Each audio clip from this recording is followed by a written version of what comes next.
Machiavelli said something centuries ago that most people are still not ready to hear. Power is never given. Power is taken.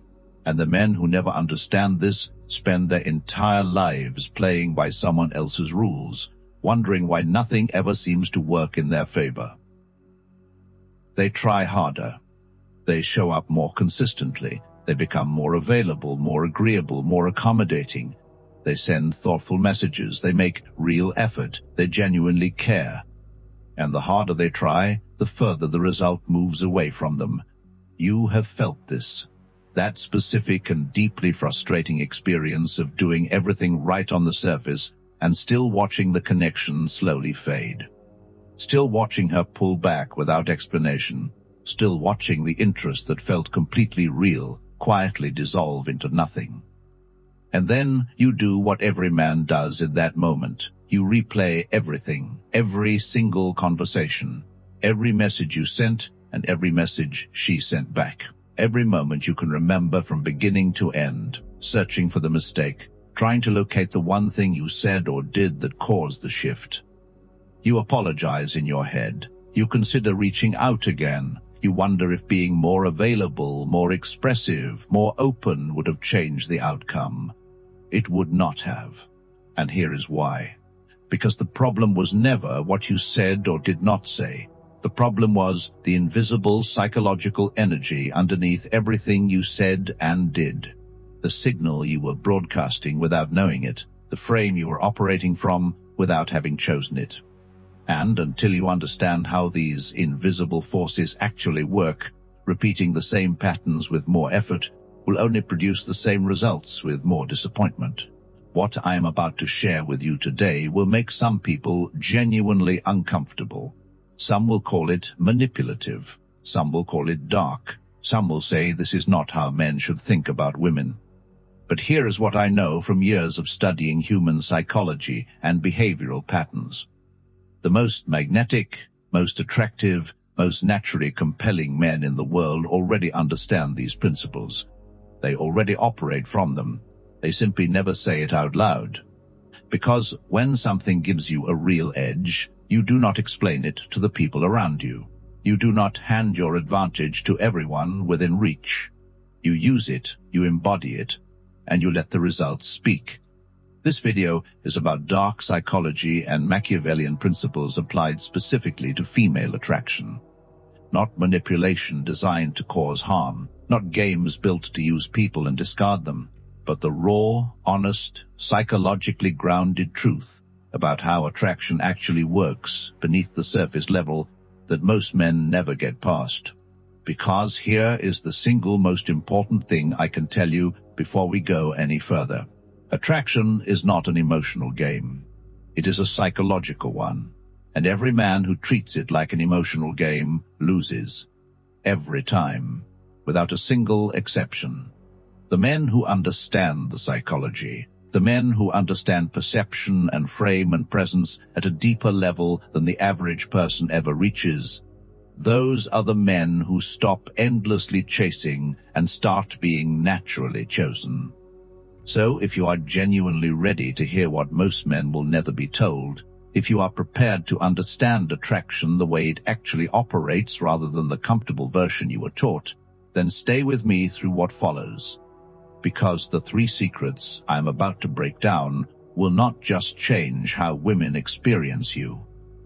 They will change how you carry yourself, how you understand your own value, and where the real source of lasting attraction actually lives. Let us go. Secret 1. The art of perceived indifference. When something does not need you, you cannot stop wanting it. This is the most fundamental and most psychologically dangerous law in human behavior. And Machiavelli understood it centuries before modern science developed the vocabulary to explain it properly. He wrote that what is easily obtained is never truly valued. What appears distant, uncertain, slightly out of reach, that is what becomes the object of real obsession. This is not a theory about romantic attraction specifically. This is how the human brain is wired at its deepest and most primitive level. And once you genuinely understand it, once it clicks in a way that changes how you see every interaction, You step into a psychological dimension that the overwhelming majority of men never even realize exists. Apply this directly to attraction. When a man meets a woman and immediately makes his interest obvious, when he replies to every message within minutes, when he agrees with everything she says, when his body language is communicating, "Please accept me." When his entire emotional state is organized around whether or not she approves of him, something happens inside her psychology that he does not intend and genuinely cannot see coming. Her brain reaches a conclusion automatically. This man wants me badly, which means this man does not have many options, which means this man is coming from a place of scarcity and desperation.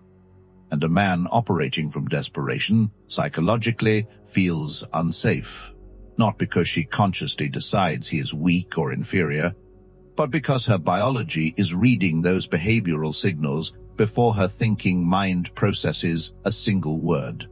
This is not her choice. This is evolutionary psychology functioning exactly as it was designed to function across thousands of years of human history. A man without options was historically a man without resources, without status, without the ability to provide or protect. Her nervous system was built to detect that signal instantly, and it still does.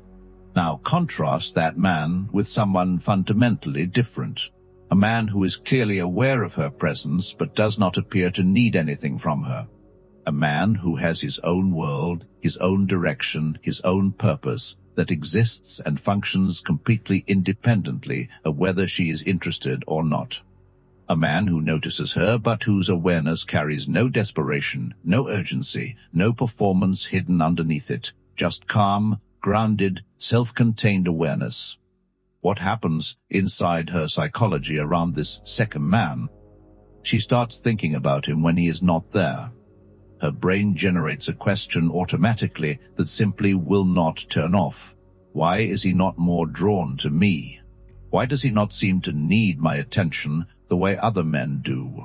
And that question, that loop of psychological curiosity that will not reach closure, is the seed of real attraction, not surface interest, not polite appreciation. Genuine attraction. The kind that intensifies in uncertainty rather than fading because of it. This is the Machiavellian principle of perceived indifference, and the word I am using matters precisely. Perceived indifference, not fake indifference. The difference between those two things is the difference between something that works for weeks and something that works for years. Fake indifference is a performance. It is a constructed mask with nothing real underneath it, and women feel performances. They cannot always name what they are sensing, but they detect when something is being manufactured rather than lived. Perceived indifference is not a technique. It is a natural byproduct of a man whose life is genuinely full, whose identity is genuinely grounded, whose emotional state is genuinely not held captive by her reactions. When this is real, you never have to perform it. She feels it organically because it is not coming from something you read. It is coming from who you have actually become. In practice, this changes how you communicate. If she takes time to respond, you respond at your own natural pace, not as a calculated game move, as a mirror of how you actually live. Psychology tells us consistently that the energy you project is the energy you receive back. When you respond instantly every single time, you communicate that this conversation is the highest priority in your life at this moment. You have collapsed your own scarcity. You have made yourself permanently and completely available. And availability at that level destroys perceived value, regardless of how genuine your interest is. Keep your presence rare. Rare things hold real value. Common things do not. In person, stop filling every silence with noise. Silence is one of the most powerful tools in human interaction, and almost no one uses it intentionally or well. When silence makes you anxious and you rush to fill it with words or jokes or unnecessary explanations, you are communicating two things at once. First, that you are uncomfortable. Second, that you require external input to feel okay in a moment. Both of these are weakness signals that register before any conscious thought occurs. A man who sits comfortably inside silence, who does not need to justify his presence with constant sound, communicates a hidden authority that no amount of clever conversation could ever match. She notices that the silence does not seem to affect you, and she starts wondering what kind of internal world a man must have to be so completely at ease within himself. Your physical presence reinforces everything: the way you occupy space, whether your posture is open and grounded or closed and slightly anxious, whether your movements are deliberate and unhurried or quick and fidgety, whether your eye contact is steady and calm or searching and uncertain. These physical cues are processed by her nervous system directly below the level of conscious thought. A man who moves through space as though he belongs there completely, who makes no apologetic gestures about his own existence, who breathes slowly and holds himself with quiet ease, broadcasts a signal of self-sufficiency that no verbal performance could create. Every small physical detail is either confirming or undermining the impression your presence creates. The principle of perceived indifference is ultimately about becoming a man whose internal state is genuinely not held hostage by external reactions. That is the goal. Not the performance of it, the actual development of it. Secret 2. Psychological frame control. The person who sets the frame owns the entire interaction. Of all the dark psychology principles that apply directly to attraction, this is simultaneously the most powerful and the most widely ignored. Frame control. Most people have never heard this concept discussed with any precision, so let us define it exactly. A frame is the invisible psychological context inside which any interaction takes place. Every conversation, every ongoing dynamic, every relationship of any kind operates within a frame, and that frame determines whose perceived value is higher, who leads and who follows the other's lead, and ultimately in which direction the pull of attraction moves. Men who consistently fail at attraction fail for one central reason. Their frame collapses under minimal pressure. They step inside her frame without realizing they are doing it. Her standards become the benchmark against which they measure themselves. Her mood determines their emotional state. Her level of interest in a given moment controls how confident or insecure they feel. They are permanently reactive, permanently adjusting themselves in response to her rather than existing from a place of their own. And this reactive position is precisely what makes attraction impossible to sustain. Because the moment you enter someone else's frame, you have made a psychological announcement. You have stated without words that they hold more value than you do. You have placed yourself in the role of the one who follows. And followers do not create attraction. They create at best comfort and at worst contempt. Machiavelli wrote explicitly that the man who lives according to the expectations of others will never hold real power.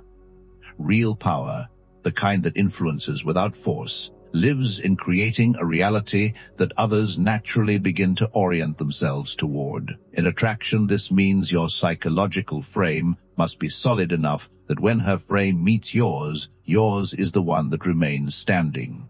Not through aggression, not through control, through the kind of inner solidity that external pressure simply cannot move. In practice, this begins with never abandoning your genuine perspective in order to gain approval. A man who operates from a Machiavellian frame does not agree simply because agreement removes discomfort from the room. He holds his actual position, calmly, clearly, and without apology. When you maintain your real opinion without anxiety, you send a precise psychological message. My sense of self does not depend on your agreement. I am not going to reshape my perspective to match yours just to receive your validation. That message lands somewhere deep, beyond conscious processing. It registers as strength. Learn to reframe rather than defend yourself. This is where dark psychology becomes genuinely sophisticated. When a comment is made to challenge you, to test your reaction, or to put you slightly on the back foot, the instinctive response for most men is defense. But defense is always weakness because it accepts the premise that you need to justify your position. Reframing changes the entire terrain of the interaction. It replaces the frame that was being imposed with one of your own design, calm, brief, completely unhurried. The authority of the interaction returns to you without conflict. Eliminate emotional reactivity entirely. Robert Greene made this a central law in his work for one reason. Uncontrolled emotional responses are intelligence handed to your opponent. When someone understands what triggers you, what creates anxiety in you, what makes you defensive or desperate, they have access to the lever that can collapse your frame whenever they choose to use it. A man who stays emotionally neutral under pressure, who does not display anxiety when distance is created, who does not become desperate when interest seems to cool, that man is psychologically unreadable. And unreadable people are fascinating to brains that are built to seek resolution and understanding. The brain cannot categorize him easily, cannot predict him confidently, and so it keeps returning to him, keeps generating questions about him, keeps paying involuntary attention to him. This is not accidental. This is the psychology of sustained interest operating exactly as it is designed to operate. Frame control ultimately requires consistent practice in every area of your life, not only in romantic interactions. Every conversation where you maintain your genuine position under social pressure is a repetition that strengthens this psychological muscle. Every moment where you respond to a minor provocation with calm instead of defensiveness is another layer being added to your psychological foundation. Over time, holding your frame stops being something you consciously remember to do. It becomes the natural way you exist in every interaction. And that naturalness is what makes it genuinely powerful rather than merely tactical. Secret 3. Scarcity and manufactured mystique. Mystery does not fade, it compounds. This is the final, and in many ways the most practically powerful principle I will share today. It draws directly from Robert Cialdini's foundational research on influence and from the laws of power that Robert Greene spent years compiling and analyzing. The scarcity principle states one thing with absolute consistency. When something is rare, perceived value increases automatically. When something is effortlessly and constantly available, perceived value decreases regardless of its actual quality.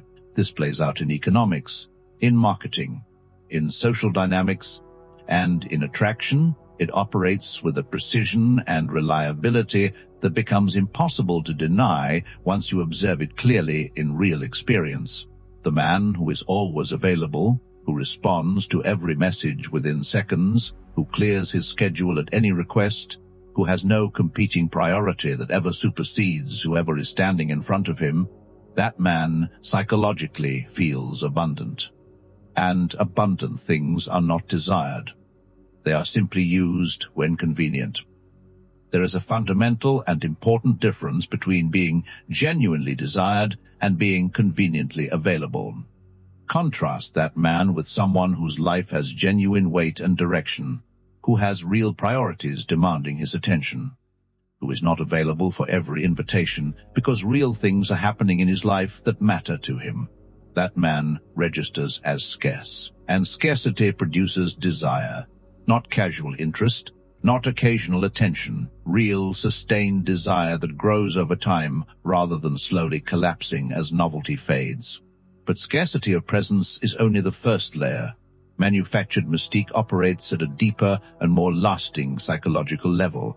The concept is this: complete transparency about a person eliminates desire. When every layer has been revealed, when every question has been answered, when nothing remains uncertain, curiosity dies. And desire without curiosity cannot survive. Mystery, genuine uncertainty, the sense that there is always more beneath the surface that you have not yet reached, that is what keeps desire alive and building. Machiavelli stated this principle with characteristic directness. Never fully reveal yourself. Always maintain something hidden. Always keep something that others wish to understand but cannot easily reach. In attraction, this means stopping the reflex to overshare. Most men, when they feel a real connection beginning, instinctively open up completely. They share their entire history, their vulnerabilities, their fears, their plans, their insecurities, believing that this radical transparency creates closeness. Dark psychology says this belief is the precise thing that destroys the attraction that was building. When you hand over everything at once, you answer every question before it becomes a genuine question. Curiosity cannot form, and without curiosity, desire has no fuel. Reveal strategically instead. Offer something real and meaningful. Then become quiet. Let her wonder. Let her ask. Let her lean toward you for more. Every deliberate revelation becomes an invitation toward the next layer. This rhythm of advance and pause is psychologically addictive in a way that consistent openness cannot replicate. The brain responds to unpredictable rewards with dopamine, the variable reward schedule. This is precisely the mechanism that makes certain behaviors compulsive. Applied to interaction, it means that a man who is warm in one moment and quietly absorbed in his own world the next, who is forthcoming about certain things and completely private about others, who is deeply engaged sometimes and self-contained at other times, creates a pattern of psychological pull that predictable, available consistency could never produce. These principles in the wrong hands become genuinely destructive. Men who are empty inside and reach for psychological leverage to compensate for the absence of real substance. That approach produces only shallow, temporary results and eventual damage. These principles reach their full power only when they are authentic expressions of something real. When you genuinely have an inner life with depth. When your ambitions genuinely consume your time and energy. When your scarcity is not manufactured but simply the natural result of a life that is actually being built and lived. At that point, the psychology stops being a strategy you apply. It becomes the natural expression of who you are. And here is the part that takes most men the longest to truly accept. Getting to that point requires consistent, real work, not the kind of work that happens over a weekend after watching motivational content. The kind that happens daily, over months and years, where you make choices that construct the man you intend to become, rather than the man who endlessly waits for external circumstances to deliver what only internal development can create. You build real skills. You develop actual discipline. You build something in your professional or creative life that you are genuinely proud of. You take your physical health seriously enough to show it in your choices every day. You read deeply and think independently. You form real opinions about real things and hold those opinions without constant revision based on whoever is in the room. You build a life that is interesting to you first, before it is interesting to anyone else. Gradually across that process, something happens that no shortcut can manufacture. You become genuinely scarce because your time is genuinely occupied. You become genuinely mysterious because your depth cannot be communicated in any single exchange. And you become the thing itself rather than the imitation of it. Bring all three principles together and look at what they create. Perceived indifference produces attraction through genuine independence rather than approval-seeking. Frame control places the psychological authority of every interaction naturally in your possession.